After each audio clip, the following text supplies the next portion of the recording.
Hi students, welcome to my channel. இன்னைக்கு நம்ம சேனல்ல AME டிபார்ட்மெண்ட் கம்ப்ளீட் பண்ணதுக்கு அப்புறம் போகக்கூடிய ஒரு பெஸ்டான 7 ஜாப்ஸை பத்தி தான் பார்க்க போறோம். நிறைய ஸ்டூடண்ட்ஸ்க்கு AME டிபார்ட்மெண்ட் கம்ப்ளீட் பண்ணா ஏர்கிராஃப்ட் மெயின்டெனன்ஸ் இன்ஜினியரிங்கா மட்டும் தான் போகலாம், வேற ஜாப்ஸ் எதுவுமே போக முடியாதுன்னு நினைச்சிட்டு இருக்காங்க.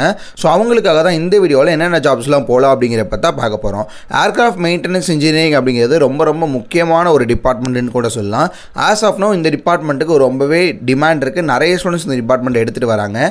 முக்கியமான காரணம் என்ன அப்படின்னா, இந்த டிபார்ட்மெண்ட் கம்ப்ளீட் பண்ணிங்கன்னா அப்ராடுக்கு உங்களால் ஈஸியாக போக முடியும். அப்ராடில் நிறைய ஜாப் பொசிஷன்ஸ் உங்களுக்கு இந்த டிபார்ட்மெண்ட்டுக்கு அவைலபிளாக இருக்குது. இப்போ ஜாப் பொசிஷன்ஸ் என்னென்ன அப்படின்னு பார்த்தீங்கன்னா, ஃபஸ்ட்டு ஏர்கிராஃப்ட் மெயின்டெனன்ஸ் இன்ஜினியரிங்காக உங்களால் அஸ்யூஷலாக போக முடியும். ஸோ ஒரு ஏர்கிராஃப்ட் பறக்கிறதுக்கு முன்னாடி அதை ஃபுல்லாக செக் பண்ணக்கூடிய வேலை தான் இந்த இன்ஜினியரிங் டிபார்ட்மெண்ட் வருது. ஸோ இது வந்து ரொம்பவே ரெஸ்பான்சிபிளான ஒரு ஜாபு, ப்ளஸ் ஹை சேலரி கிடைக்கக்கூடிய ஒரு ஜாபுன்னு சொல்லலாம். Second job line maintenance engineering அப்படின்னு சொல்லுவாங்க. ஏர்போர்ட்டில் டைரக்ட் ஏர்கிராஃப்ட் செக் பண்ணக்கூடிய ஜாபு தான் இந்த job.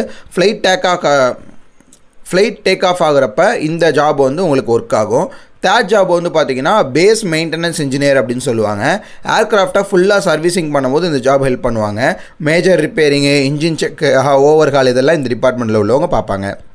Fourth one aircraft technician. So இன்ஜினியரிங்க்கு சப்போர்ட் பண்ணக்கூடிய ரோல் தான் அந்த aircraft technician. Maintenance, repair work இதெல்லாம் சேர்த்து பார்ப்பாங்க. அடுத்து குவாலிட்டி கண்ட்ரோல் இன்ஜினியர் அப்படின்னு சொல்லுவாங்க. ஏர்க்ராஃப்ட் சேஃப்டி செக் பண்ணக்கூடிய ஜாப் தான் இந்த குவாலிட்டி கண்ட்ரோல் இன்ஜினியர். எல்லா மெயின்டெனன்ஸ் ஒர்க்கும் சரியாக இருக்கா இல்லையா அப்படின்னு சொல்லி இந்த டிபார்ட்மெண்ட்டில் உள்ளவங்க தான் வெரிஃபை பண்ணுவாங்க. அடுத்ததாக ஏவியேஷன் சேஃப்டி ஆஃபீஸர்.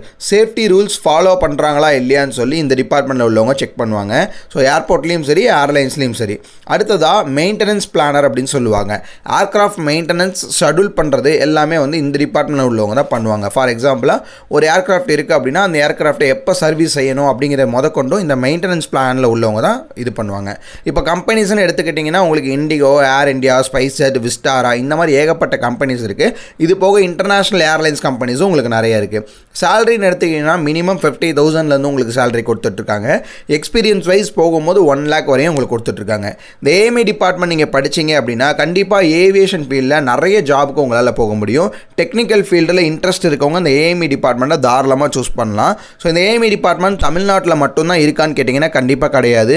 உங்களுக்கு பெங்களூர் ஸ்டேட்லேயுமே உங்களுக்கு இருக்குது. இந்த AME டிபார்ட்மெண்ட் பெங்களூர் ஸ்டேட்டில் கொஞ்சம் கம்மியான ஃபீஸ் ஸ்ட்ரக்சரில் 30,000 50,000 வரையும் ஸ்காலர்ஷிப்ஸில், ப்ளஸ் தமிழ்நாட்டிலையும் நீங்கள் படிக்கணும்னு ஆசைப்பட்டீங்கன்னா இந்த வீடியோக்குள்ளே ஒரு காண்டாக்ட் நம்பர் இருக்கும். காண்டாக்ட் பண்ணிங்கன்னா எப்படி படிக்கலாம் அப்படிங்கிறத உங்களுக்கு ஃப்ரீயாகவே கைட் பண்ணுவாங்க.